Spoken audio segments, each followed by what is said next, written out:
Graça e paz a todos e a todas. A paz do Senhor, meu pastor. Nós estamos para mais uma aula do Seminário de Educação Teológica das Assembleias de Deus. Eu sou o professor Gilberto Rebouças e nós estamos estudando escatologia literária, que abrange os livros de Daniel e Apocalipse. E hoje nós estaremos estudando duas cartas muito importantes para nós, que são as cartas de Filadélfia e a carta de Laodiceia. Então, vamos pedir a Deus que nos abençoe. Hoje é 3/7, já estamos no meio do ano, Pai do Senhor Moisés. Já é 3/7/2023. E nós estamos mais uma vez reunidos aqui com essa turma boa do CEPAD, onde nós vamos começar a estudar a palavra do Senhor nosso Deus. A paz do Senhor, meu pastor. A paz do Senhor a todos os irmãos. Pai do Senhor, meu irmão, esse é crente. Então, nós vamos hoje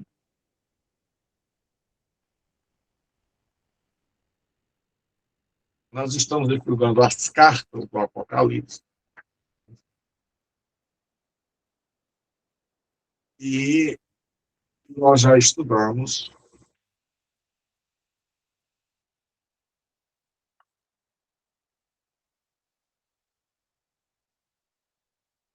até a carta de Sardes. E nós hoje vamos ver a partir do versículo de número 7.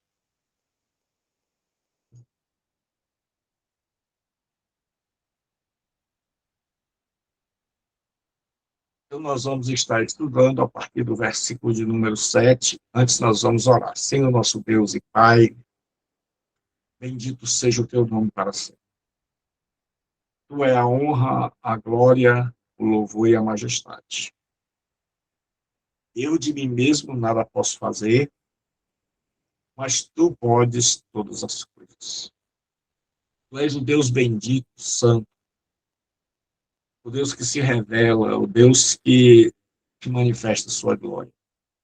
Pedimos a tua proteção, direção, iluminação, inspiração. Pedimos que nos dê graça para que todos juntos possamos aprender e ensinar.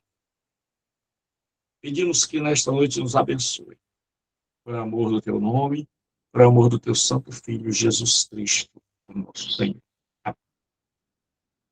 Então, nós vamos estudar hoje a carta de Filadélfia. Vamos começar com Filadélfia. Escreve ao anjo da igreja em Filadélfia: assim diz aquele que é santo, verdadeiro, o que tem a chave de Davi, o que abre e ninguém fecha, o que fecha e ninguém pode abrir. Então, essa carta, ela é diferente das demais. Nós já estudamos a carta que Jesus envia à igreja em Éfeso, à igreja em Esmirna, à igreja em Pérgamo, à igreja em Tiatira, à igreja em Filadélfia. Então, nós vamos ver agora como era a cidade de Filadélfia.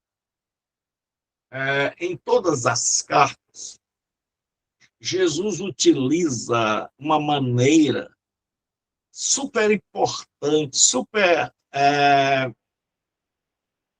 uma maneira de se comunicar com a sua igreja, usando coisas bem conhecidas da história da cidade, Então, ele pega coisas da cidade e ele aplica estas coisas à sua igreja.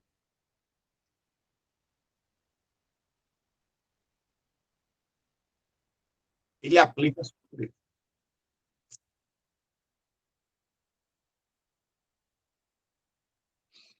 Então, é muito importante, tá, que o estudioso da palavra de Deus, em busca de Deus, que ele conheça o contexto Pai do Senhor, em meu que a pastor, boa igreja noite. está inserida. Deus te abençoe mesmo. Em que a igreja está inserida. E alguns estudiosos dizem que Jesus lia não apenas a igreja, mas ele lia antes a cidade, para poder falar com a igreja. Então vamos lá. Filadélfia é uma palavra composta que vem de filéu, amor, e adelfos, irmão. Né? Então, Filadélfia é amor fraternal, né? É amor de irmão. Esta cidade, ela foi fundada por Átalo II. Ele amava o outro irmão, né? Eumênides. E aí ele cria uma cidade e o Átalo tinha um amor tão grande pelo irmão que ele era chamado de Filadelfos, porque ele gostava muito do irmão. E ele resolve fundar uma cidade e colocar nessa cidade o nome de Filadélfia, de amor fraternal.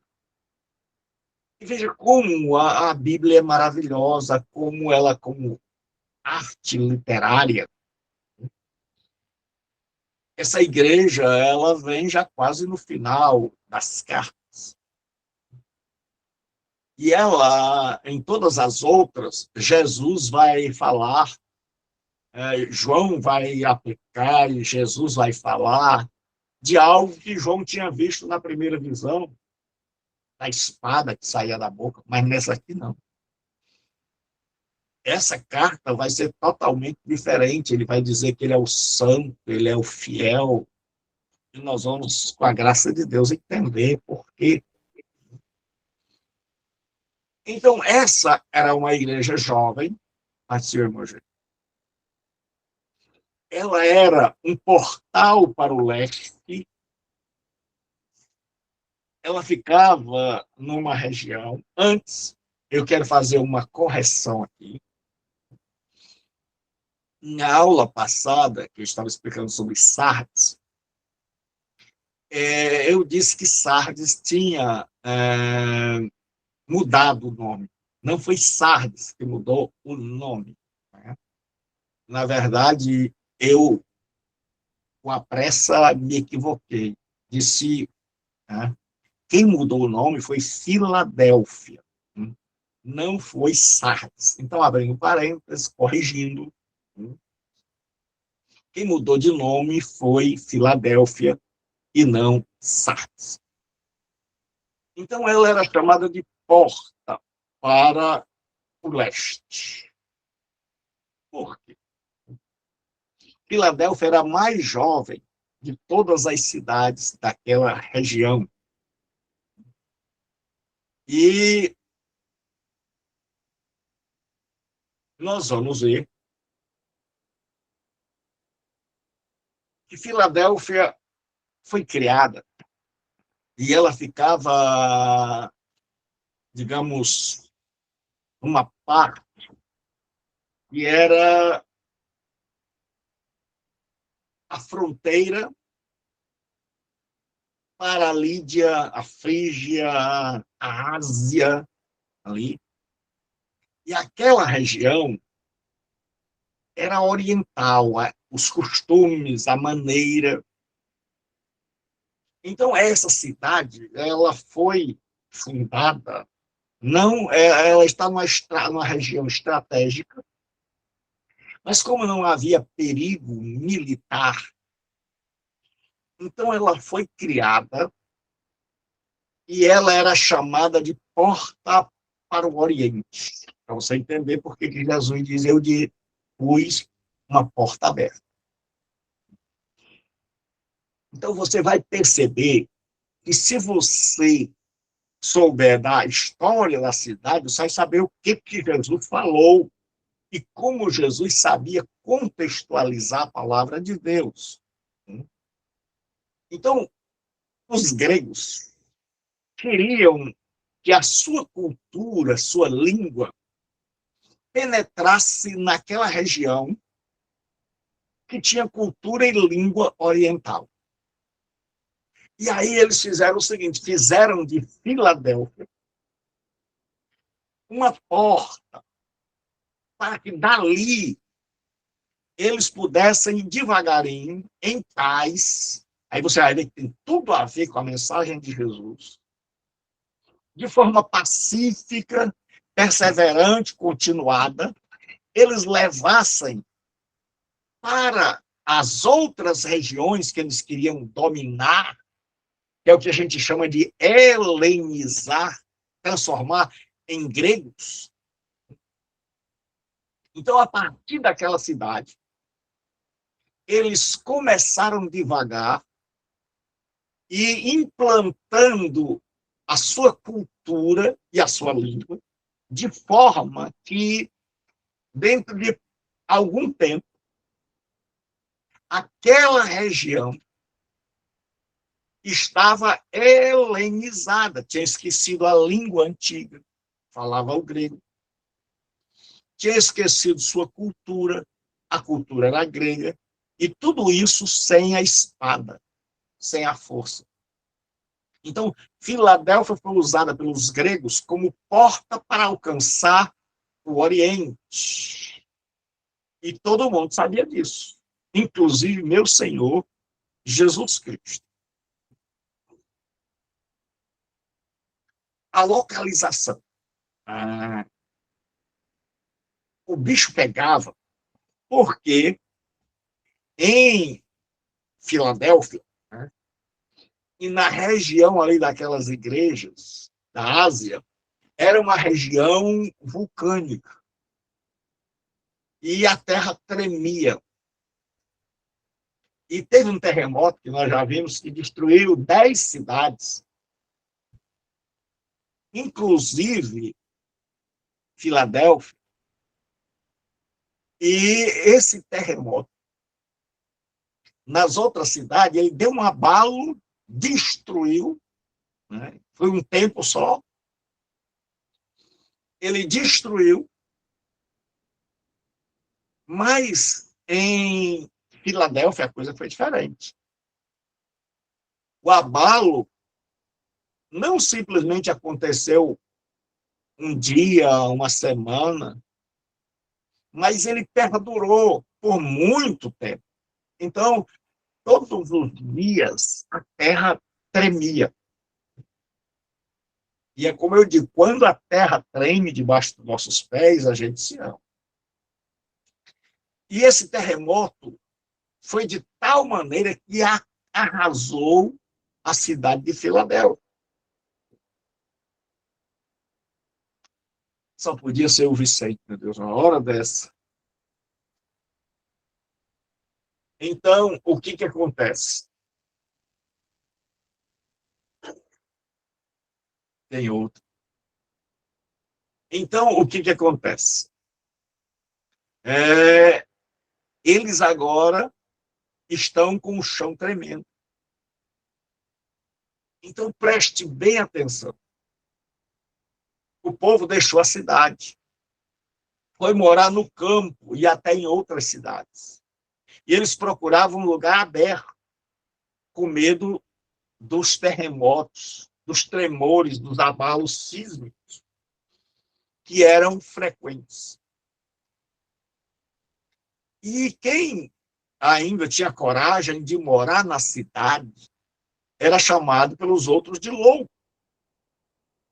Porque a maior parte do dia a pessoa passava escorando as paredes, escorando o teto. E assim que a terra começava a tremer, eles corriam, desesperados. Então, ali, tem um autor que diz que a terra tremer uma vez é uma coisa, mas a terra tremer todo dia gera pânico. E era assim que esses irmãos viviam, na instabilidade, sem saber o que iria acontecer na próxima hora, no próximo, nos próximos 10 minutos, se viria tudo abaixo, se tremeria tudo, se viria um terremoto maior. Então, eles viviam inseguros. E aí, o que aconteceu? Quando a sua cidade foi totalmente destruída, o imperador, ele foi generoso com Filadélfia. Ele ajudou, ele isentou de pagar impostos, ele ajudou na reconstrução. E o povo ficou muito feliz, porque ele ajudou na reconstrução da cidade. E aí a cidade, muito agradecida, muito feliz, pelo que o imperador tinha feito, o Tibério, eles, em homenagem a Tibério, tudo que Tibério tinha feito por eles, reconstruído a cidade, liberado dos impostos, eles colocaram um novo nome na cidade. Aí você vai ver, Jesus sabia de tudo isso. A cidade recebeu um novo nome. Ela era chamada de Neo-Cesareia, que era a nova cidade do César. Então, Jesus vai falar de novo nome, porque ele sabia que os habitantes de Filadélfia estavam acostumados com essa história de tremor, de novo nome. E aí, lá na frente, eles quiseram homenagear mais ainda o imperador e mudaram de nome de novo. Colocaram o nome da cidade de Flávia, que era o nome da dinastia, né, do imperador. Então, você morando em Filadélfia, você sabia muito bem o que era ter um novo nome. Você sabia, quando alguém falasse de um novo nome, você estava conectado, você estava, aquilo ficava claro, porque Jesus está pegando coisas da cidade, da história da cidade, e aí ele vai aplicar a sua igreja. Só que aconteceu um problema, nem tudo são flores. Aquela cidade era acostumada ao cultivo da uva, porque a região vulcânica, ela era muito fértil para a uva. Então, ali produzisse uva em abundância. Aí chegou uma hora que os conflitos, né, com os outros produtores, o imperador pegou e mandou proibir o cultivo da uva. E aí trouxe grande prejuízo para a cidade. E aí o que acontece? A Filadélfia, ela agora, nós vamos ver a questão da religião. Filadélfia, o principal deus era o Dionísio. Nós temos os chamados deuses greco-romanos. É porque quando Roma venceu a Grécia, venceu militarmente. Mas a cultura prevalecente, a cultura que ficou, foi a cultura grega.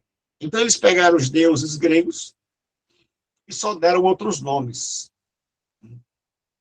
Então, por exemplo, o deus do vinho era o Baco, de onde vem a palavra bacana e bacanal. Né?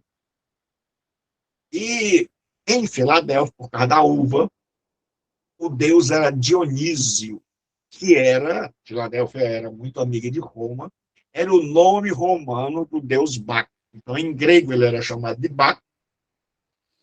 Em latim, ele era chamado de Dionísio. E aí, essa cidade se tornou um baluarte. Mas essa cidade também tinha uma grande população judaica. E os judeus perseguiam a igreja. Os judeus perseguiam a igreja de forma terrível. Naquela época,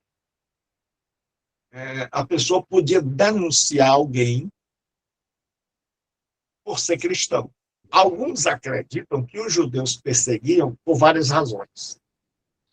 Dentre elas, porque o judeu tinha o direito, dado por Roma, de prestar seu culto a Deus sem ter que se submeter aos decretos religiosos de Roma.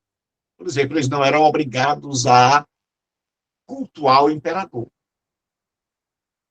E aí, muita gente achava que o cristianismo, e até hoje muita gente faz isso,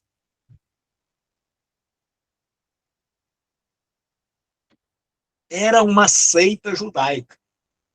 Ou seja, assim como o judaísmo tinha o farisaísmo,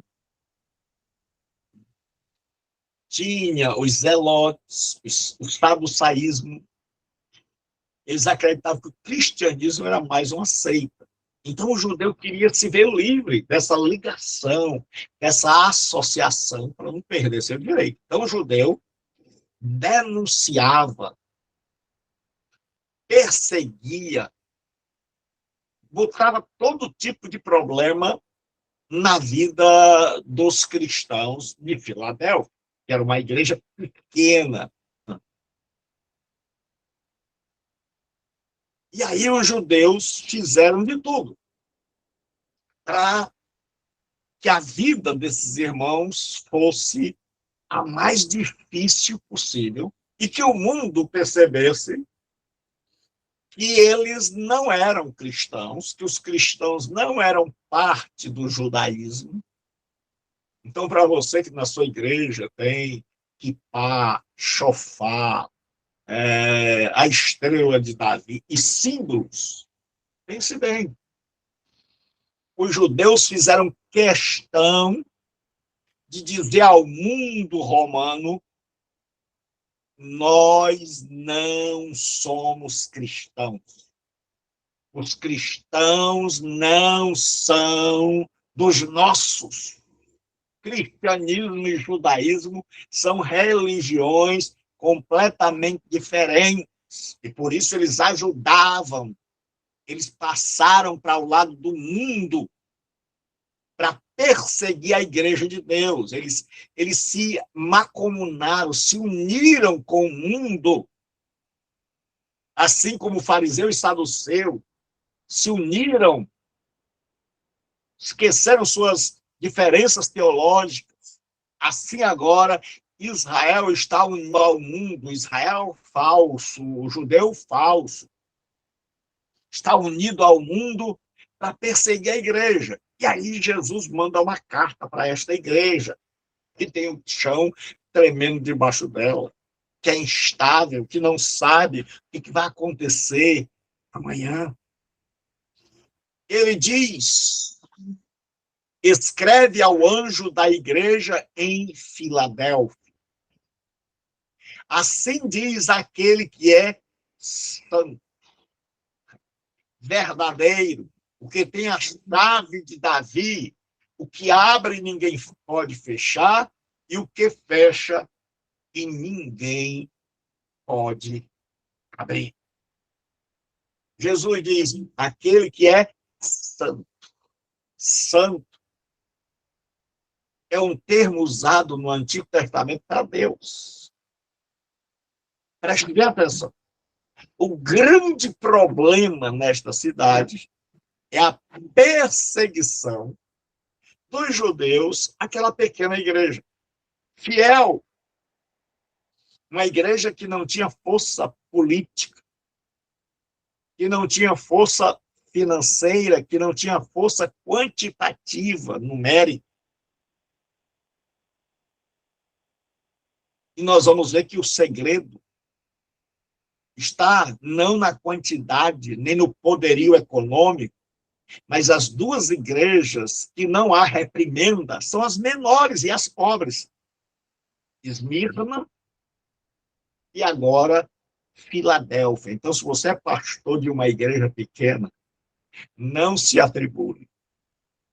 Não fique triste, porque as igrejas mais fiéis da Ásia eram igrejas que não tinham expressão do ponto de vista humano, mas que eram tementes a Deus. É isso que importa, é isso que conta.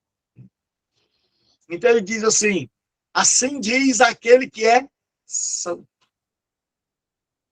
Para Israel, você vai ver que quando Isaías tem uma visão de Deus, os anjos dizem santo, santo, santo, kadosh, kadosh, kadosh. A palavra kadosh e a palavra hagios, santo para em grego e em hebraico, em hebraico ela tem a ideia, e passou para o grego, de algo único, de algo que foi cortado, vem da raiz de um verbo cortar, no sentido de cortar para separar, e dizer, esse aqui é sem igual. E os judeus estão perseguindo a igreja. A igreja, além da perseguição, tem os terremotos, está de olho no terremoto, e olho no que os judeus estão tramando. Então tem tribulação por todo lado, tem pobreza. E aí o que acontece? Jesus chega para essa igreja e diz, olha, eu sou o santo. O judeu aí está dizendo que adora o santo. O judeu aí está dizendo que vocês são hereges. Estão espalhando para os romanos, denunciando vocês, difamando vocês e a mim.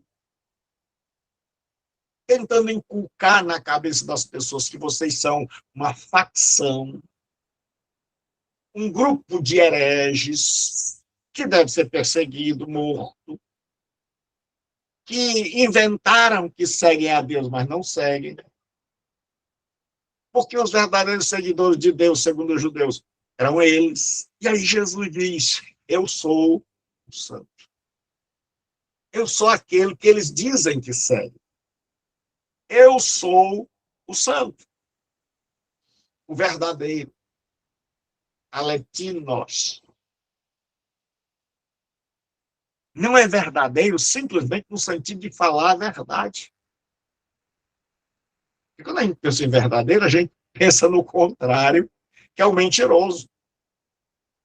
Isso é verdade, mas não é o que o texto aqui está pretendendo dizer em primeira instância. O que o texto está dizendo é, eu sou santo. E o judeu entendia muito bem quando Jesus dizia, eu sou o santo. Eu sou o Deus de Israel. E aí ele diz assim, e verdadeiro, verdadeiro no sentido de todos os outros deuses são uma farsa, são mentira, não existem, são invenção das mentes humanas obscurecidas, entenebrecidas pelo pecado. Ele diz, o verdadeiro sou eu. É como diz lá em Isaías, eu sou o Senhor e fora de mim não há Deus. É como diz o Shema Israel e Adonai Eloheinu, Adonai Echad. Escuta, Israel. Eu sou o Senhor, o único Senhor. É isso que Jesus está dizendo aqui. Eu sou o único. Ele está dizendo, eu sou o verdadeiro. Os outros são mentirosos, os outros são engano, os outros são produto da mente humana. Eu não. Eu sou o genuíno, o verdadeiro. Aí ele diz, o que tem a chave de Davi. E abre e ninguém fecha, e fecha e ninguém abre. Então, ele diz o seguinte,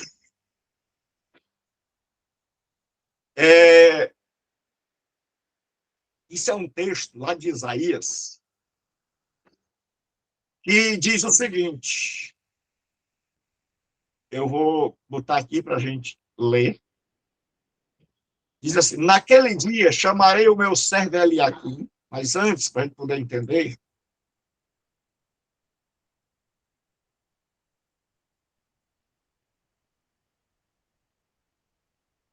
a casa do rei, ela tinha um administrador, alguém que tomava conta, era uma espécie de secretário, de primeiro-ministro,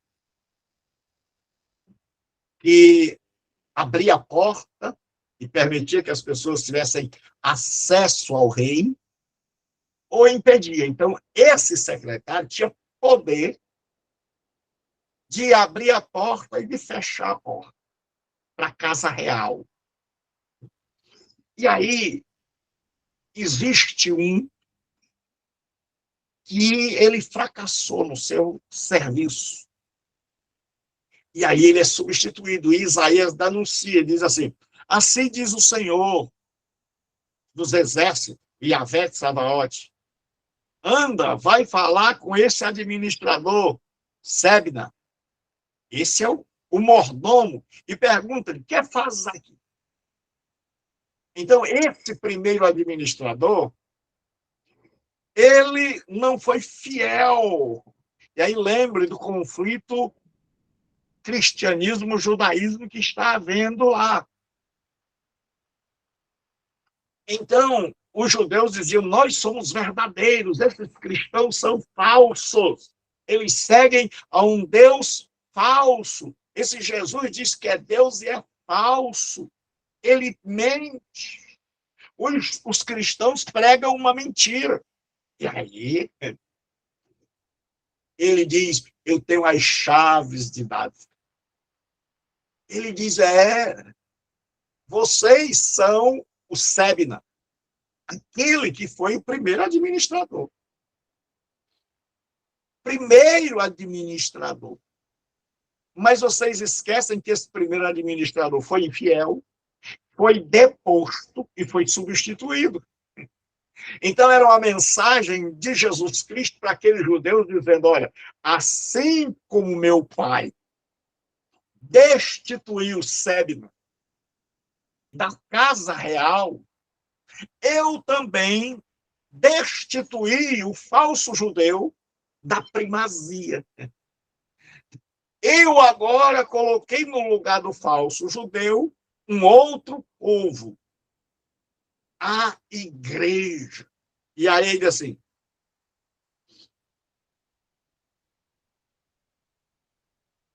atenção, ó homem poderoso, o Senhor te agarrará com a força e te lançará com violência. Certamente ele te enrolará como uma bola e te lançará para um campo aberto, e ali morrerás, e para lá irão os teus magníficos carros. Ó tu, vergonha da casa do Senhor. Então, Sebna recebeu esta palavra de Isaías. Aí Isaías diz assim, eu te demitirei. Você recebeu a demissão do teu cargo e serás tirado da tua função. Então, quando Jesus diz assim, Eu tenho as chaves de Davi. O judeu que conhecia a Bíblia, né? Ele já sabia, epa, ele está falando daquela história lá do Sebna, que era o mordomo da casa real, que abria as portas e fechava, que dizia, você pode entrar e falar com o rei, que também tinha autoridade para dizer, você não pode falar, que ele podia abrir, podia fechar, mas ele não foi fiel, então ele foi demitido do cargo, ele foi expulso do cargo. Aí, ele assim, naquele dia chamarei meu servo Eliaquim, filho de Ilquias, e o vestirei com a tua capa, ou seja, você vai ser substituído. E o judeu sabia, rapaz, esses cristãos estão dizendo que nós somos o Febna, que nós fomos demitidos do reino e que agora nós não temos mais a chave do reino e que outro é que tem a chave do reino e que esse Eliaquim agora é Jesus e sua igreja. Aí diz assim, e te vestirei com a capa e porei o cinto nele, darei a ele o teu governo. Ou seja, o que era teu, Sebna, vai para Eliaquim. Aí o judeu está entendendo. Aí o judeu, imagine como é que o judeu fica com raiva. Né? Não é possível que eles estejam nos comparando àquele infiel. Aí ele diz assim, e ele será como um pai para os moradores de Jerusalém e para a casa de Judá. E eu lhe porei sobre os ombros a chave da casa de Davi. É esse versículo. Eu li o outro para você entender.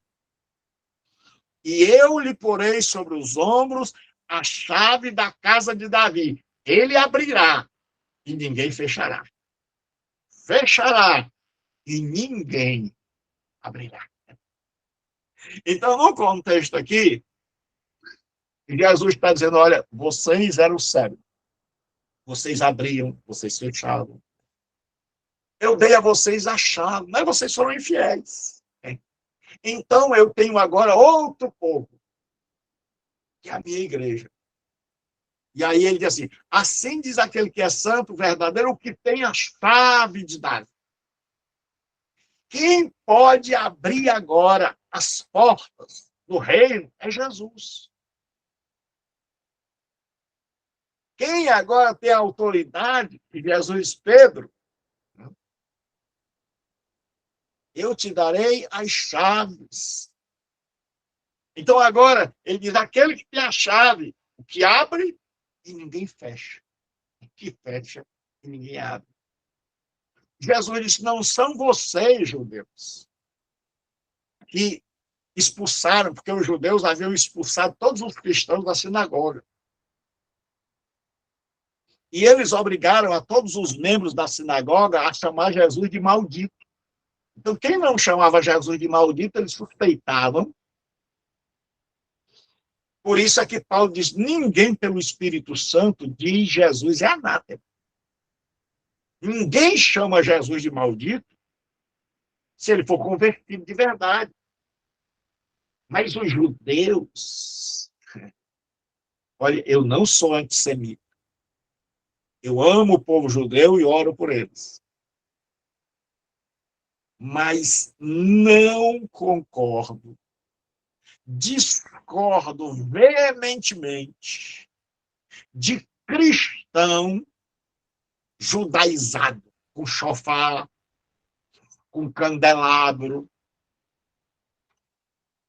com quipá. Isso é coisa de outra religião. Eles não têm mais poder para abrir ou fechar. Jesus disse, sabe quem é que tem a chave de Davi? Eu. Eu tenho a chave de Davi e eu fecho. E vocês não abrem.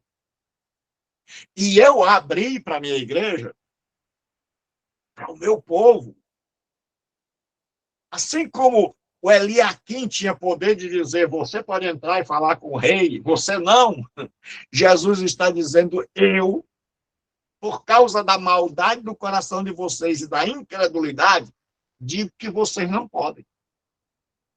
E aqueles que se arrependeram e mudaram de vida, eu digo para eles, vocês podem. Então, eu tenho a chave de Davi e vocês não. Alguma pergunta, pessoal? Não, pastor. Amém. Não, pastor. Pastor, Oi. o senhor já escreveu aquele artigo que o senhor disse que ia falar sobre a palavra amor em grego, que é usado de forma intercambiável? Ainda não. Estou esperando, viu? É porque, meus irmãos, eu trabalho de domingo a domingo. Eu não sei botar pouca coisa. Vocês sabem, vocês veem aí a quantidade de coisa que eu mando para vocês lerem. Então, eu estou dando aula agora. Vocês sabem que nós saímos da sede, né? O que me sustenta hoje é o que vocês pagam. Então, eu tenho vivido e eu tenho experimentado a provisão de Deus. Vocês sabem que a igreja não me pagou durante um ano, mas eu não fui fazer questão e Deus jamais me desamparou. Então, até hoje, Deus tem cuidado de mim e da minha casa. Então, daí eu tenho que dar aula em outros seminários e Deus é bom. Eu fui chamado pelos seminários onde eu dava aula, o Pentecostal, o Estadec. Então, graças a Deus, eu vejo a mão de Deus, Deus dizendo, meu filho, eu cuido de você. Então, o pagamento que vocês fazem, mais eu completo com os outros ganhos, e está dando para ir vivendo. E Deus tem cuidado de nós. Né? Então, o que acontece?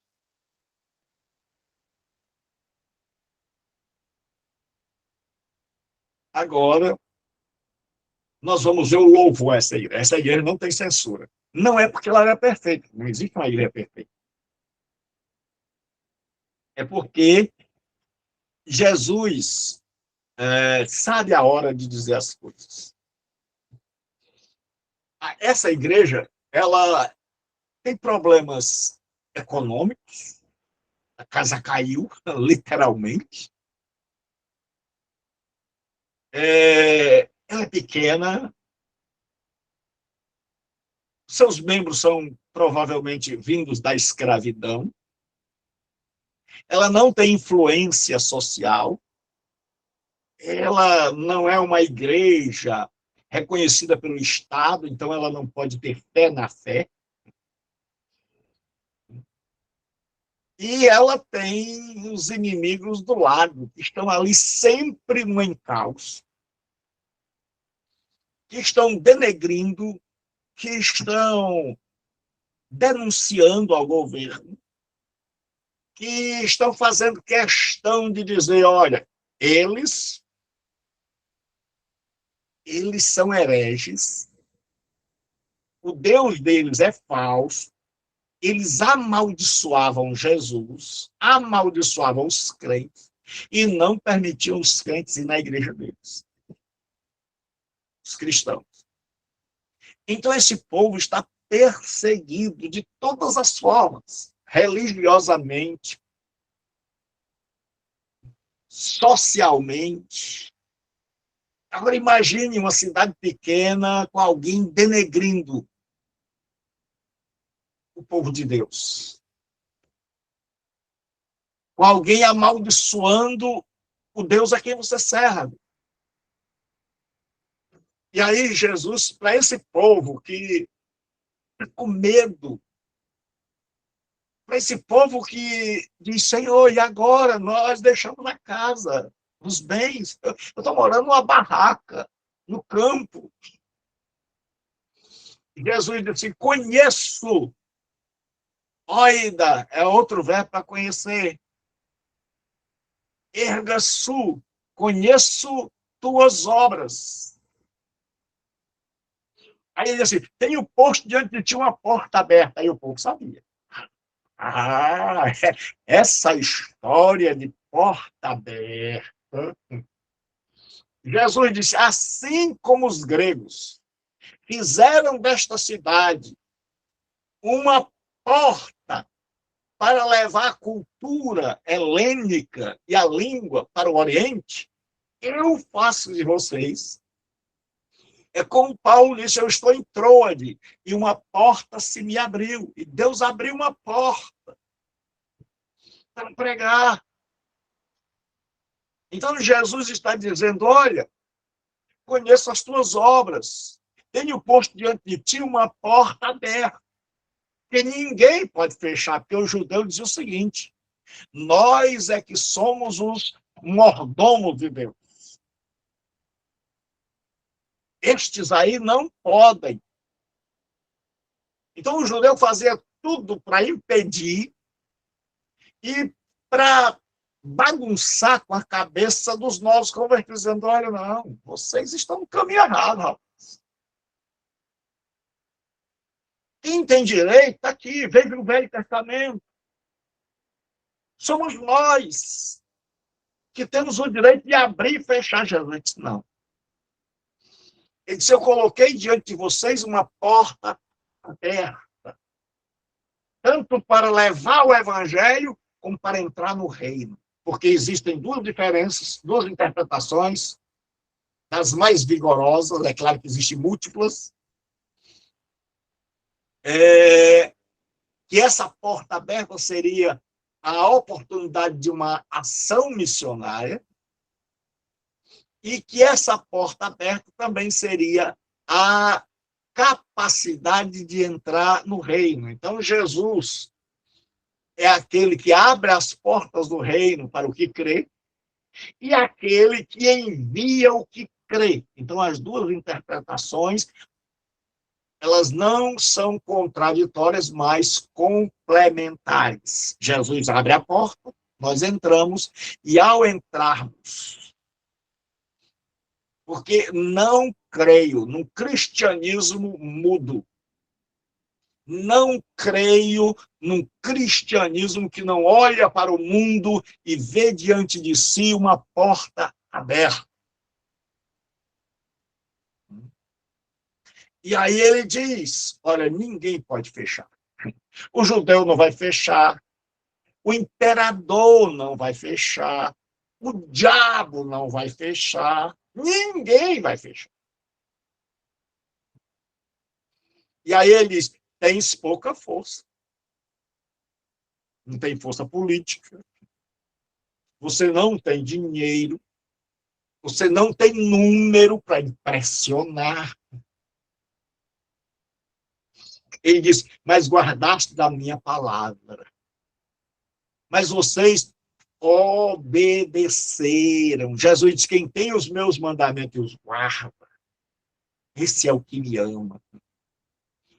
Jesus disse, apesar de vocês serem pequenos, apesar de serem uma igreja nova, apesar de serem economicamente quase sem nada, apesar de terem perdido as casas, apesar de serem perseguidos, caluniados, maltratados, denunciados, apesar de você ter pouca força, e tem um tradutor que ele diz assim, apesar de você ter pouca força, você continua, porque tem um monte de gente esperando ter muita força. O cristianismo de hoje é um cristianismo que muitas vezes está fracassado. Por quê? Porque é um cristianismo que está procurando força política, força numérica, força religiosa, força de estrutura, de mega templo, para ter poder. E não entenderam nada. Não entenderam nada. Precisam ler as igrejas do Apocalipse. E aí Jesus disse a essa igreja, apesar de ter pouca força, guardou a minha palavra. Durante o terremoto, durante as perseguições, durante a calúnia, difamados, vocês guardaram a minha palavra e não negaram o meu nome. Vocês não amaldiçoaram o meu nome. Vocês aceitaram ser expulsos da sinagoga. Vocês aceitaram serem excluídos. Vocês rejeitaram. Vocês preferiram ter uma religião ilícita, uma religião condenada pelo império. Vocês se submeteram à perseguição, à morte. Mas vocês não negaram. Vocês podiam ter se livrado das perseguições, das tribulações, aí simplesmente dizendo, não conheço. Mas vocês não negaram o meu nome. Na hora da perseguição, vocês diziam, somos cristãos. Quem é o Deus de vocês? O Cristo, o Filho do Deus vivo. Ele é o nosso Deus. Custe o que custar. Grande problema é que muita gente hoje não está disposto ou disposta a pagar o preço de ser cristão. E aí ele diz, vocês não negaram o meu nome. E aí tem muita informação para as crianças lerem. Aí agora ele diz, pessoal, agora eu vou falar com a turma do lado de lá. Agora eu vou falar com outro time. Farei aos da sinagoga de Satanás. Quando ele fala sinagoga, que era a reunião do judeu, então ele agora está falando com os falsos judeus.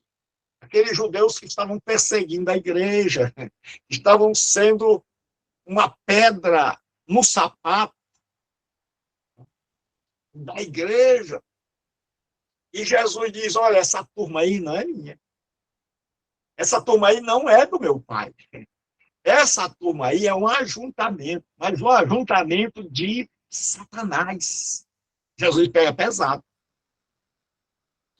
Jesus não fez curso de etiqueta em Paris. Jesus não fala o politicamente correto. Ele diz, olha, essa turma, eu vou fazer com eles. Quem, Jesus? Essa turma aí que diz que é judeu, que diz que é descendente de Abraão, que diz que tem a chave do reino, e não deixa a igreja entrar, essa turma que está denunciando vocês, essa turma que é a sinagoga de Satanás. Aí a pessoa podia perguntar, quem são, Jesus? Aos que se dizem judeus e não são. Jesus diz, eles são só de raça, eles são descendentes de Abraão segundo a carne, mas não têm a fé do Pai. Jesus diz assim, e não são. Jesus diz, eles dizem que são, que vocês não são, mas eu digo que eles não são. Mas mentem. Jesus diz, quando eles dizem que são de Deus, é uma grande mentira.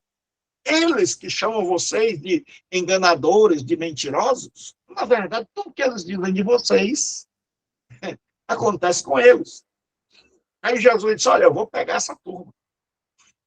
O que eu vou fazer com eles? Sim, farei que venham adorar prostrado aos teus pés e saibam que eu te amo. Aí Jesus aqui inverte a situação. No Antigo Testamento, Deus tinha feito essa promessa a Israel. É uma história lá, tudo está ali, a história dessa carta está naquela história do Eliakim. Tinha o Sebna, que era a maior autoridade abaixo do rei, mas que foi infiel, foi demitido, e que Deus arranjou um mordomo fiel para a casa real, o Eliakim. Então, aqui nós da sinagoga de Satanás é o Cégida, é o judeu falso. E aí Jesus diz, olha, eu vou punir. Essa turma acha que eu não vou punir, mas eu vou punir. Aí ele diz o seguinte, farei que venham prostrar a teus pés. No Antigo Testamento, Deus diz, olha, trarei as nações gentílicas, os pagãos que perseguiam o povo de Israel, e eles se dobrarão e saberão que eu amo vocês. E aí agora, Jesus inverte e diz, é o judeu, no Antigo Testamento era o pagão que ia se curvar diante do judeu. Mas agora Jesus diz, são os judeus que vão se curvar diante da minha igreja. E aí existem as interpretações. Existe aquela que diz que esses judeus vão se converter, e aí vão dizer, realmente, Jesus é o Filho de Deus e Deus está do lado desse povo. E outros que acreditam que esse povo lá na frente vai chegar o momento que eles vão reconhecer, mesmo não crendo, e dizer a igreja era o povo amado de Deus. E nós não sabíamos. E nós nunca conseguimos compreender isso. E saibam que eu te amei em alguns textos, está no passado, aqui está no presente. Então, assim como Deus disse lá, olha, os gentios vão adorar junto com vocês, vão se prostrar diante de vocês. E vão reconhecer que eu amo vocês. Jesus agora inverte e diz, o judeu vai se prostrar e vai reconhecer que vocês são meu povo, objetos do meu amor. Aí ele diz assim, a proteção dá ou não. Aqui é um negócio sério.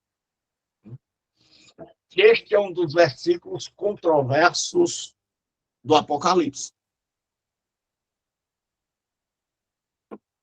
Porque deste atenção à minha exortação, à perseverança. Então, perseverança vem da palavra hipomoné, que quer dizer paciência, perseverança, persistência. Então, esse povo persistiu na fidelidade, mesmo com as calúnias. Esse povo persistiu na fidelidade, mesmo com o terremoto. Esse povo era o único povo que podia cantar. Se ele der, ele é Deus. Se não der, continua sendo Deus. Se curar, é Deus. Se não curar, se parar o terremoto, ele é Deus. Se não parar. Mas muitos de nós cantamos isso na hora que a terra treme, a gente já diz, cadê Deus? E aí diz assim, Jesus diz, porque vocês deram atenção à minha exortação de perseverança, de persistência, eu também te guardarei da hora da provação que virá sobre o mundo inteiro, para pôr à prova os que habitam sobre a terra. Então, existe aqui controvérsia, porque o pré-tribulacionista diz o seguinte, a igreja não vai passar pela grande tribulação, porque Jesus diz que vai guardar da hora da provação. Da hora da provação.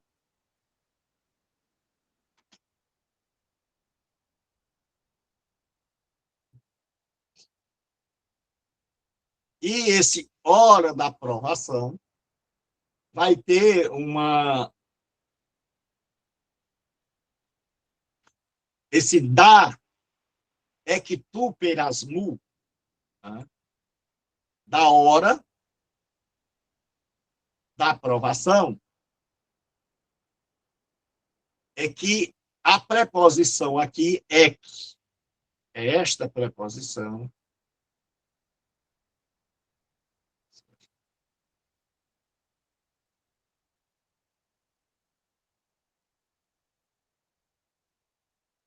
Versículo 10. Porque desta atenção também eu te guardarei da hora da aprovação.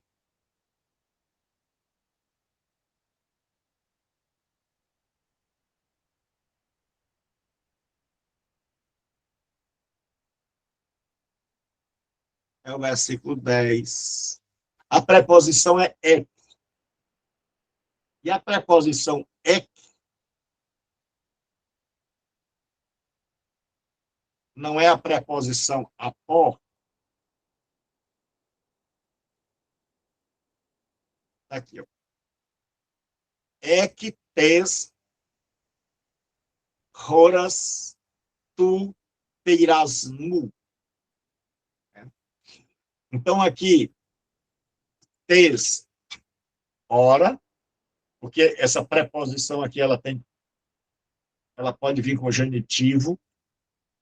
Então, tudo que vem depois dela vem no genitivo, da hora da aprovação. A palavra peirasmos, que aqui está no genitivo, ela pode ser testar, provar ou tentar, só o contexto. Mas o grande problema é essa preposição, é que. Porque se você pegar a gramática,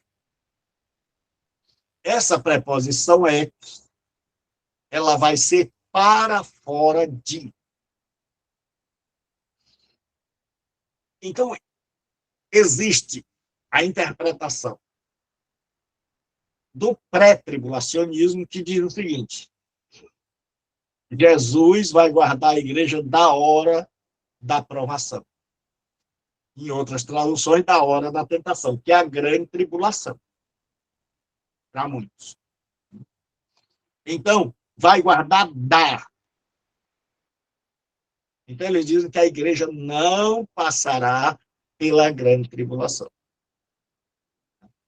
E que a partir do versículo 4, a igreja subiu.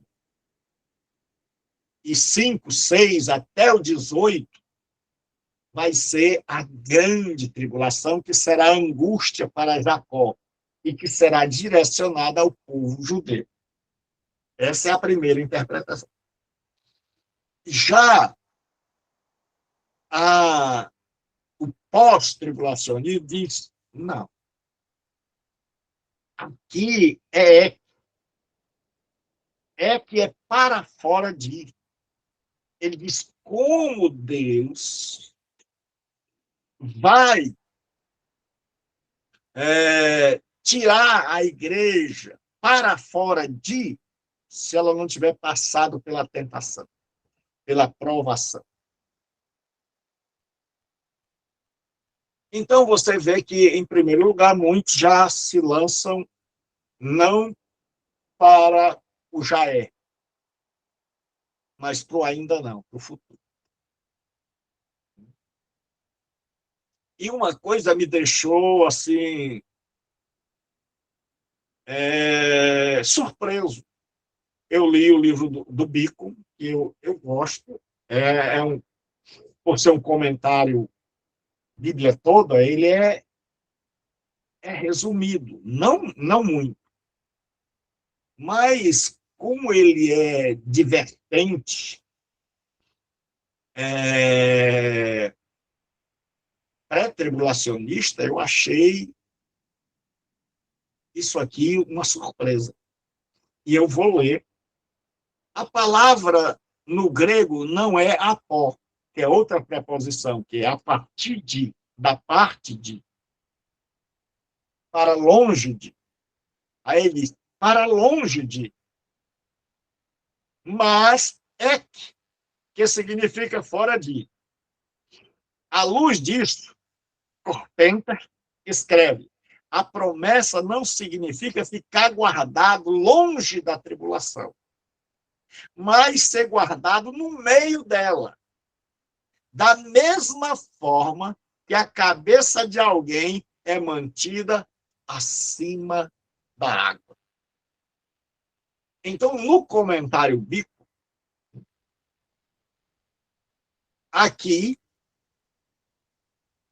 a preposição. Então, para eles, o autor,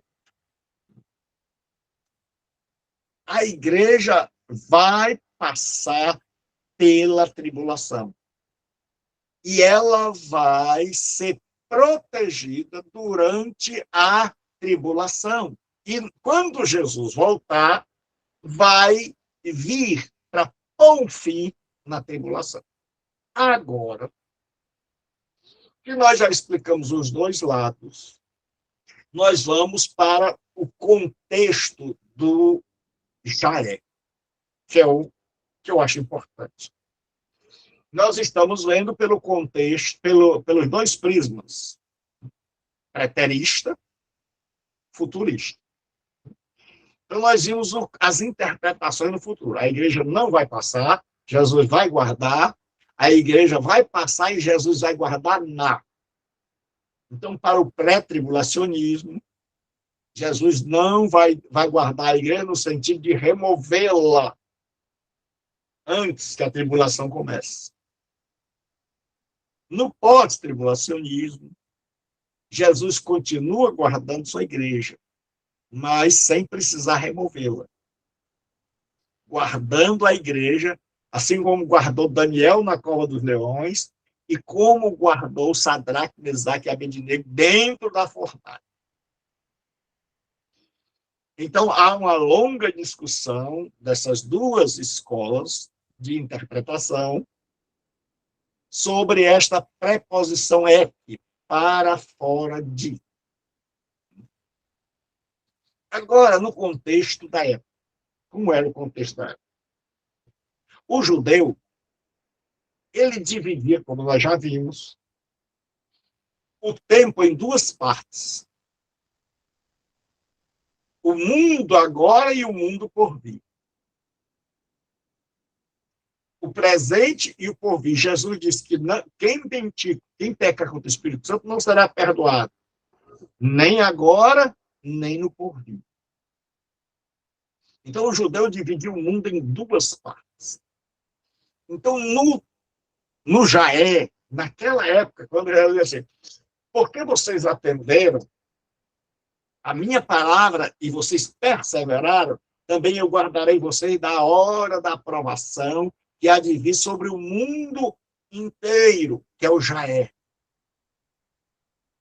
Então ele diz, olha, esta perseguição não é uma perseguição simplesmente local aqui, mas é uma perseguição que vai se alastrar no Jaé, antes do porvir, o meu povo vai ser perseguido no mundo inteiro. Mas eu vou guardar vocês até o dia da minha vinda. É portanto que ele diz, eis que eu estarei convosco todos os dias, até a consumação dos séculos, que é o Jaé.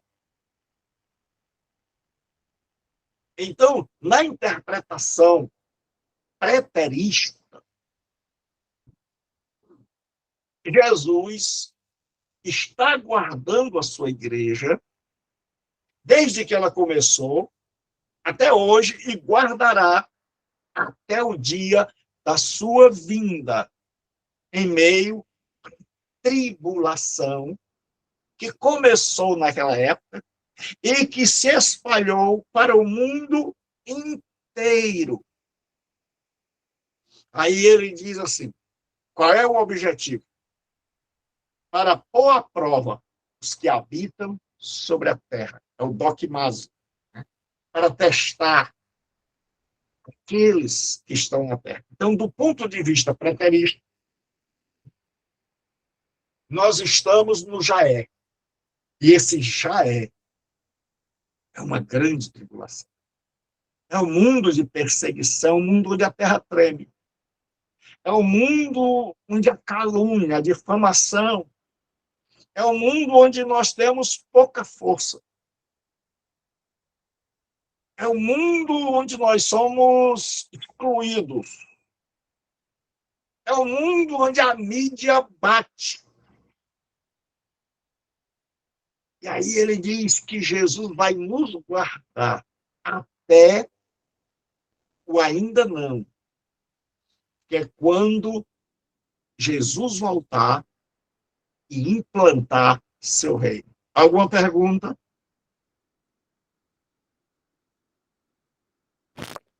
Não, meu pastor. Não, pastor. Deu para entender, pessoal? Sim, Sim, pastor. pastor. Pergunta de prova, viu? Vou fazer essa pergunta na prova, porque a turma diz, eu acho meio complicado. Você pega um dos textos mais complicados de Apocalipse e ninguém tem nenhuma dúvida. E todo mundo ficou entendendo tudo, né, de forma maravilhosa. Louvado seja Deus, glória a Deus. Vamos lá.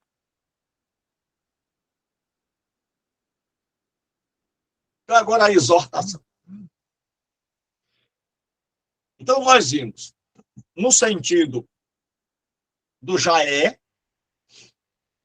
Então, a perseguição seria no mundo presente, e no ainda não, Jesus nos guardaria neste mundo, essa perseguição chegaria ao clímax lá na grande tribulação, e quando Jesus voltar, que instaurará o mundo por vir, então aí nós estaremos livres para sempre de toda perseguição, de toda tribulação. No sentido escatológico, escatologia teológica, e muita gente está querendo, nos dê escatologia teológica, nos dê escatologia teológica. Como é que você vai saber escatologia teológica pegando isso aqui fora de contexto?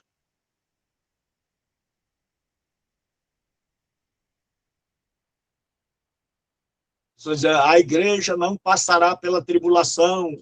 Prova, capítulo 3, versículo 10, guardarei vocês da hora e não na hora. Aí citam textos onde a Bíblia diz, guardarei vocês na. Mas o outro texto vai falar na, comparando salvação com perdição. Aí a gente tem que ver texto dentro do seu contexto. Ele diz assim, venho sem demora. Conservas o que tens. Então, você tem fé. A tentação para desistir, para negar meu nome, vai ser grande. A tentação para jogar a toalha vai ser grande.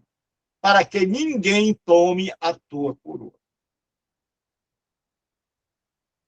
A ideia, eu perguntei isso numa sala, se a gente podia dizer assim, para que guarda o que tens, para que ninguém tome a tua coroa, se a gente podia pregar num casamento. No sentido de o marido guardar a mulher para que ninguém tomasse a coroa dele. E para surpresa minha, que não me surpreende tanto, a pessoa disse, sim, professor,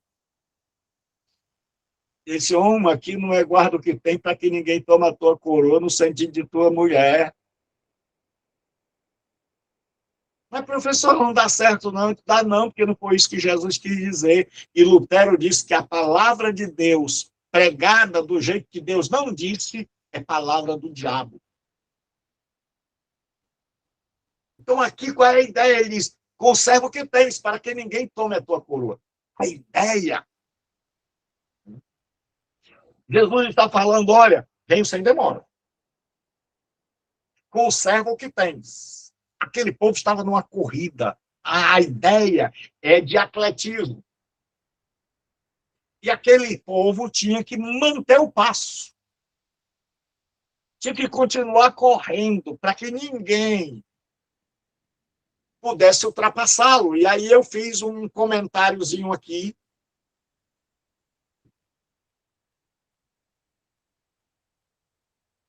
Aqui, ó.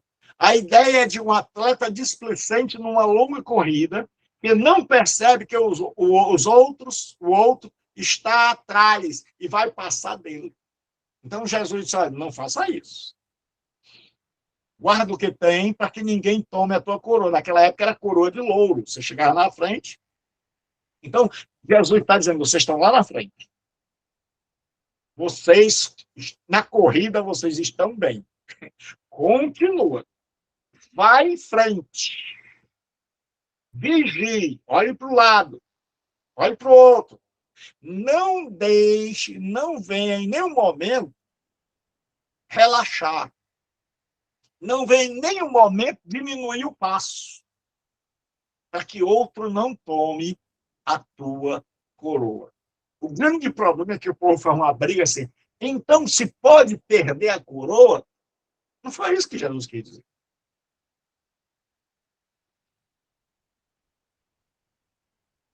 Aí o pessoal fica brigando. Pode ou não? Não foi isso que Jesus quis dizer, meu filho, você está lá na frente. Então, corra. Então, continue. Então, persevere até chegar à linha de chegada. O que Jesus estava aqui era incentivando. É como aquela pessoa que está dizendo, ei, está perto de ganhar, não desista não, vai em frente.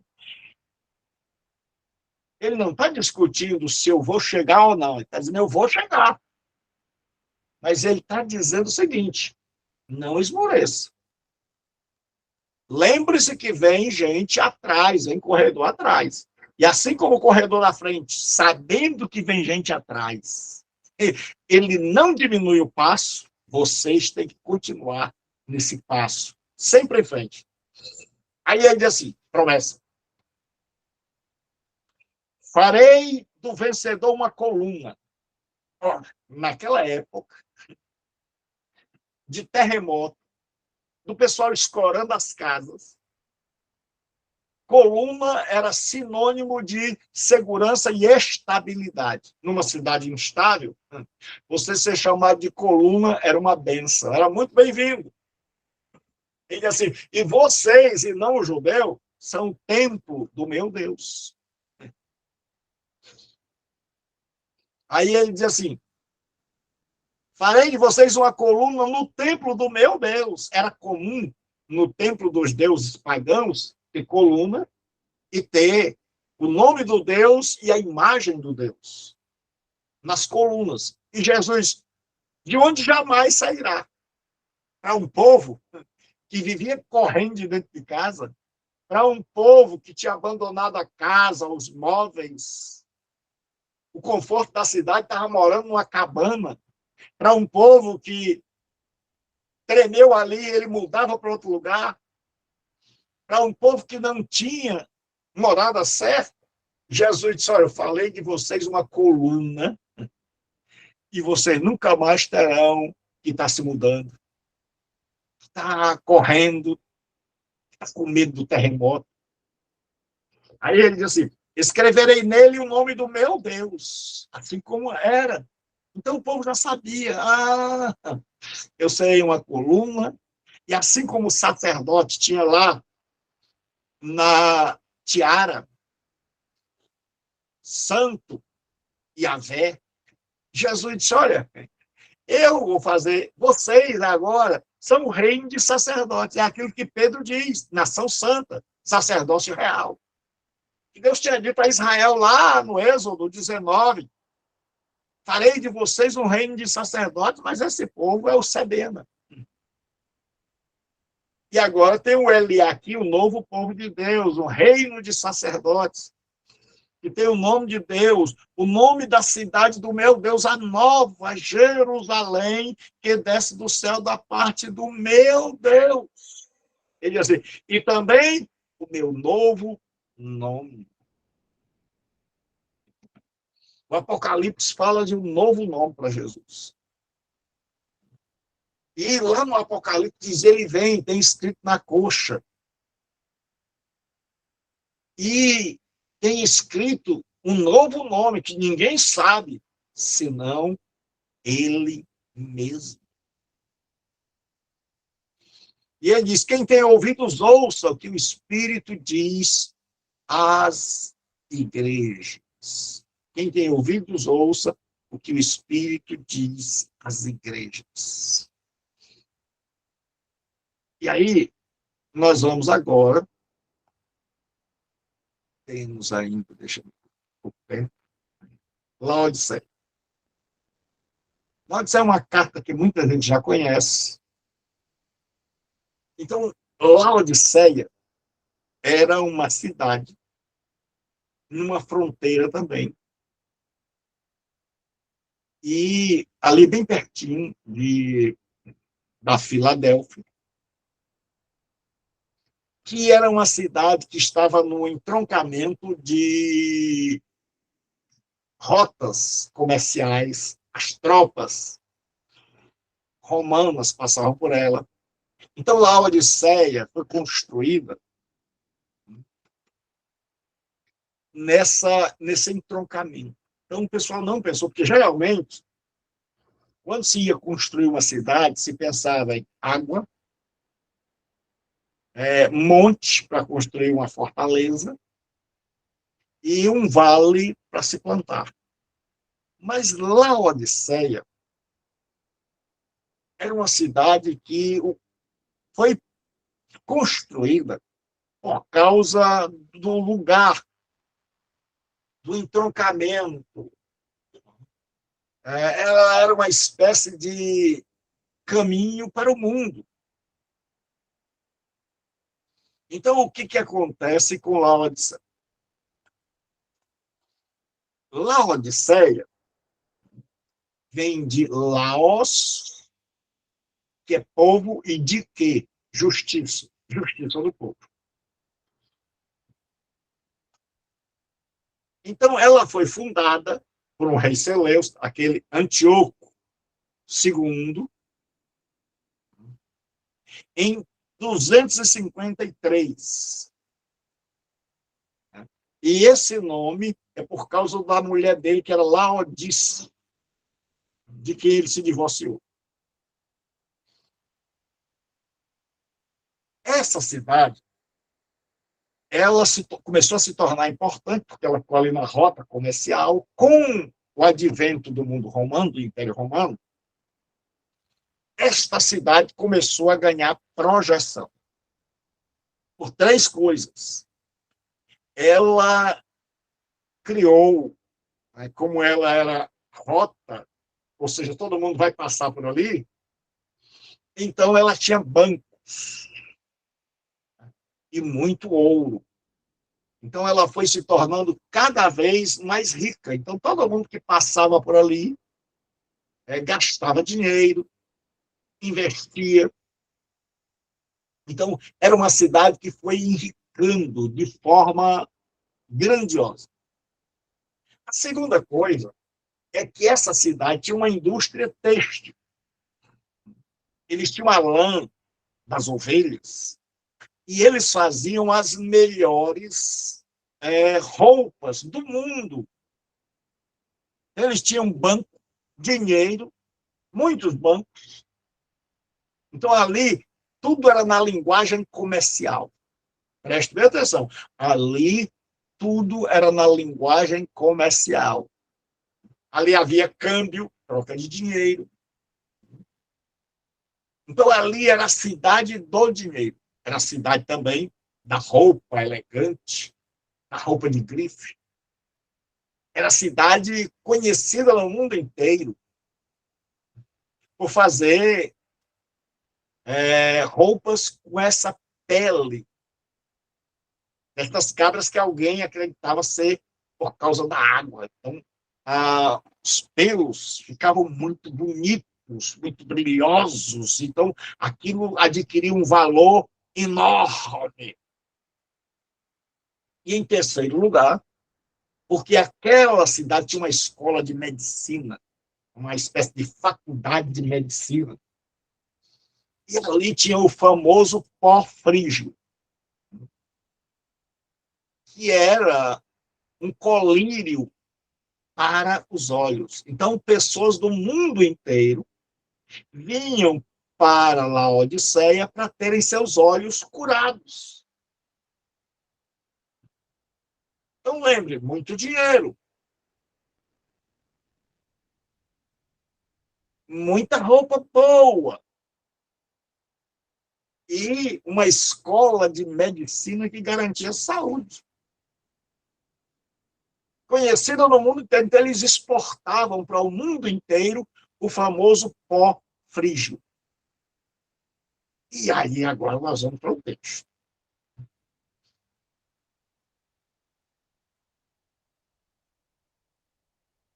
Só que Filadélfia também ficava naquela região do terremoto. E aí Filadélfia, como as outras cidades, foi destruída. Só que Filadélfia tinha tanto dinheiro que quando o imperador ofereceu ajuda, eles disseram não. Nós vamos reconstruir Filadélfia, Laodiceia, com o nosso próprio dinheiro. Então, os ricos daquela cidade, eles ficaram tão orgulhosos que eles diziam assim, nós recusamos dinheiro do imperador. Nós não precisamos nem sequer do imperador. O dinheiro tinha dado a esse povo uma segurança tão grande que eles achavam que nem do imperador, nem de Deus, como nós vamos ver. Então, eles reconstruíram a cidade ainda mais linda, ainda mais bonita, mas Filadélfia tinha um problema, Laodiceia tinha um problema. Ela não tinha água. Ela trazia água de uma cidade chamada Denizli. Essa água era canalizada por aquedutos. Essa água vinha de uma cidade, longe, eles não tinham água. Então, essa água saía de lá morna. E ela vinha pelo aqueduto, né? É algo que começa alto e vem descendo, descendo, descendo. E aí ela chegava em Laodiceia ainda morna. Morna. Por isso Jesus vai falar. Aí, o que acontece? O povo tinha que colocar essa água dentro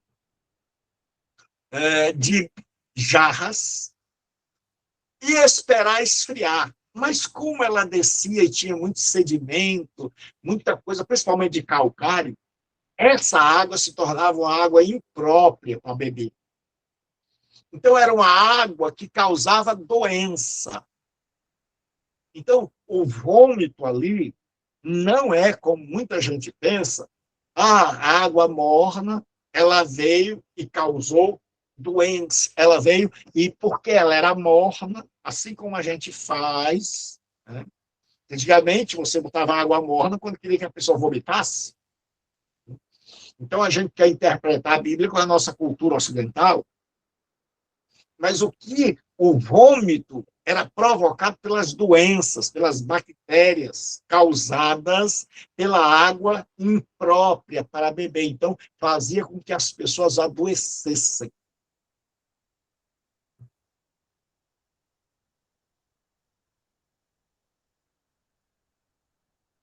E aí, agora nós vamos para o texto. O grande problema na cidade de Filadélfia foi que a igreja, o judaísmo que tinha lá, se secularizou, e a igreja também. A igreja achou, nós temos dinheiro, nós temos roupa, nós temos poder para reconstruir a cidade tantas vezes quanto o terremoto destrua. Aqui não treme todo dia, tremeu uma vez. Nós temos médicos se ficarmos doentes, então nós não precisamos de ninguém, nós somos autossuficientes. Nós nos bastamos. Nós não precisamos nem do imperador. Então, é assim que a cidade era, e era assim que a igreja se tornou. E aí Jesus diz assim, escreve ao anjo de Laodiceia, estas coisas diz o Amém. Amém é um verbo hebraico, que é transliterado para o português. Lá no Antigo Testamento, quando Isaías diz assim, se alguém jurar, se alguém pedir alguma coisa, peça pelo Deus do Amém. Então, Isaías, aí a nossa Bíblia vai traduzir a palavra Amém por verdadeiro. Ou então, simplesmente transliterar, como Jesus disse, Amém, Amém. Em verdade vos digo. Então, Jesus é o Amém. Ele é o verdadeiro. A testemunha fiel e verdadeira. Já que essa Laodiceia não era mais fiel, nem era verdadeira. Aí diz assim, o princípio da criação de Deus. Nós já vimos que existem duas criações. Existe também na filosofia grega, era impossível que João soubesse, que havia o chamado motor inamovível, porque os gregos disseram o seguinte, tudo neste mundo está em movimento, em transformação, menos aquilo que deu origem a tudo. Então, eles diziam, se não tiver alguém que não está em transformação, então não existe uma causa, só existe efeito. Então, eles diziam que esse que não estava sujeito à mudança, a melhoramento, que era perfeito e a causa de tudo, era um motor inamovível. Então, ele diz, Jesus é o princípio da criação de Deus, a nova criação. Aí ele está usando isso aqui, ó. E aquele que invocar a bênção sobre si na terra, será abençoado pelo Deus verdadeiro. Isso aqui no grego é o Amém. O Belorê, Amém. O Deus do Amém. Então, dizer que Jesus era o Amém é o mesmo que dizer que Jesus é um com o Pai, da mesma essência. Ele é Deus. Aí diz assim, conheço as tuas obras. A única obra que essa igreja tem é não fazer nada, é estar na letargia. Ele diz assim, sei que nem és frio nem quente. Então, de um lado, tinha as águas termais de Hierápolis, que curavam. Do outro lado, tinham as águas potáveis, limpas, frescas, saudáveis, de Colossos. E em Laodiceia só havia água quente e que nem curava, nem refrescava, só adoecia. E aí Jesus diz, sei que nem és frio nem quente. Antes fora frio ou quente. Então tem muita gente que interpreta isso aqui de forma errada. É como se Jesus estivesse dizendo, olha, eu não quero que você seja morno. Eu prefiro que você seja frio. Mas essa interpretação não dá. Porque assim, Jesus está dizendo, eu quero que vocês ainda sejam piores. A interpretação era a questão da água. Jesus está dizendo, quem dera vocês fossem como as águas medicinais de Hierápolis, quente, que curam os doentes, que trazem bênção. Quem dera vocês fossem como as águas frias lá de Colossos, que matam a sede, que tiram o calor, que refrescam, mas vocês só adoecem. Vocês trazem doença. Então, ser morno era trazer doença. É como se Jesus tivesse dito, olha, vocês estão adoecendo o mundo e me adoecendo. Se eu beber da água daí, eu vou adoecer. E aí Jesus diz, por causa disso, porque você nem é curativo como Hierápolis, nem refrescante como Colossos, mas é adoecedor. Estou pronto a vomitar-te da minha boca. Não vou engolir. Botei na boca. Mas não vou engolir. Não engulo vocês, porque senão eu vou adoecer. Vou jogar vocês fora. A ideia aqui é aquela pessoa que está com a boca cheia d'água e pensa, engulo, desce. Não, não dá para descer. Essa água aqui não desce. É isso que Jesus está dizendo. Porque muita gente pensa que a água já desceu, está lá no estômago de Jesus, e aí ele fica tentando vomitar. Não. Ele está dizendo, eu estou pronto a vomitar-te da minha boca. Onde é que a água está? A água não está no estômago. A água está na boca.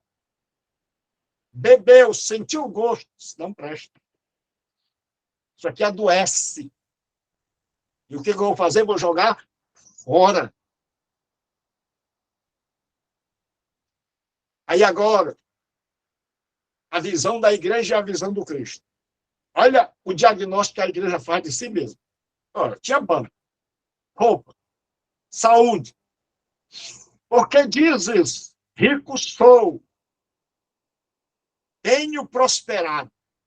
Ou seja, o negócio aqui, a perspectiva é de melhora. E de nada tem falta. Eles eram autossuficientes. Então, é uma igreja agora que diz, nós recusamos o imperador, estão recusando até a Deus, eles não precisam mais nem de Deus. É por isso que Salomão se desviou, quando chegou a esse estado. Era uma igreja que não tinha problema. O grande problema dela era ela mesma. Era uma igreja que não tinha problema. O problema dela era ela mesma. Ela era o problema de se achar autossuficiente. Aí Jesus diz, né? Mas esse mais é que pega, isso é a cara do Vicente. Não sabes que és infeliz. Miserável, pobre, cego e nu. Jesus diz, olha,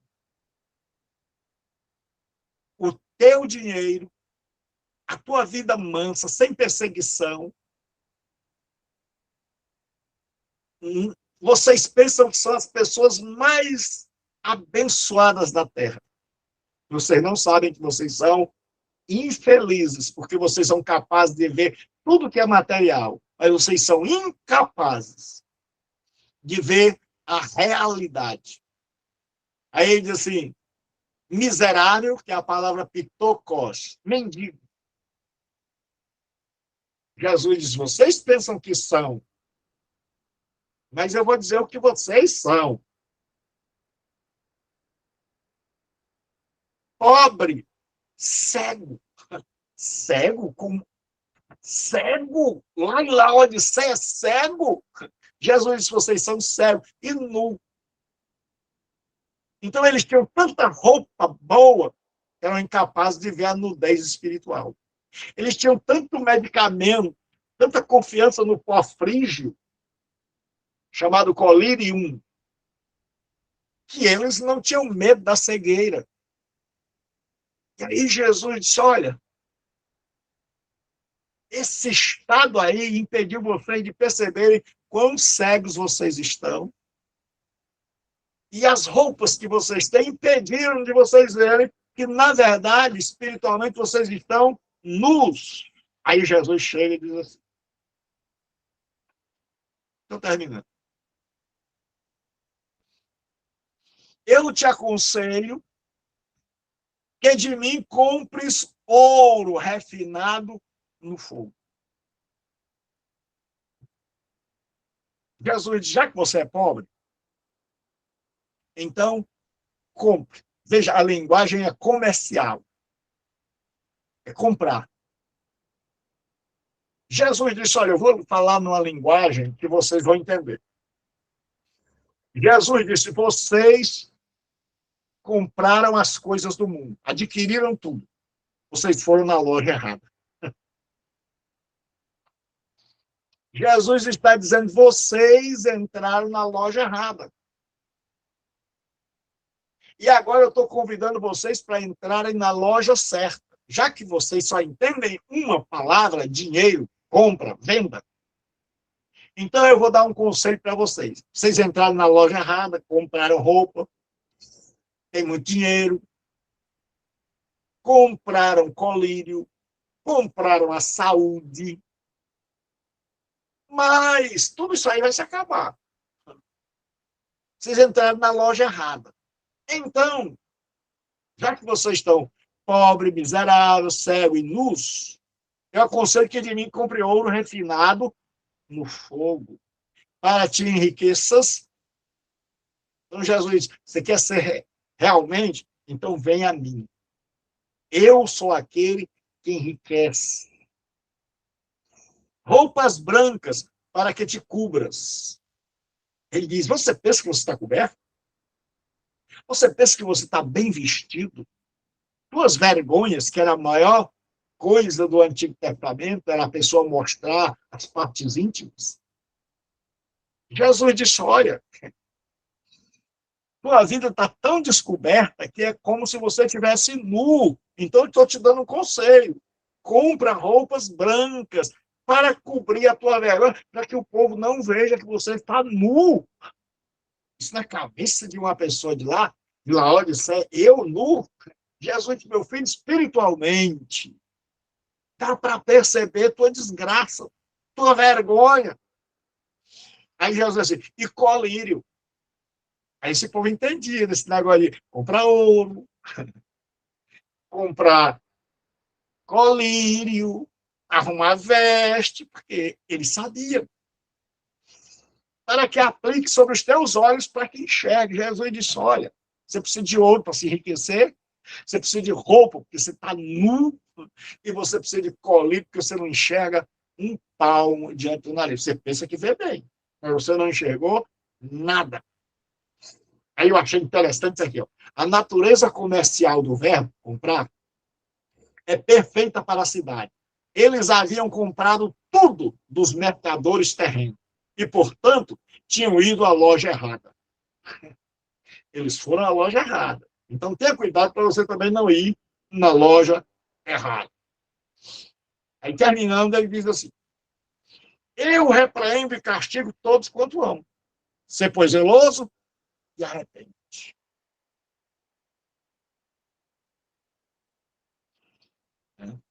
Então, agora, o que acontece? Jesus disse, olha, o amor precede a disciplina. E a disciplina é fruto do amor. Ele está dizendo, sabe, eu repreendo e castigo a todos quanto amo. Então, seja zeloso e arrependa-se.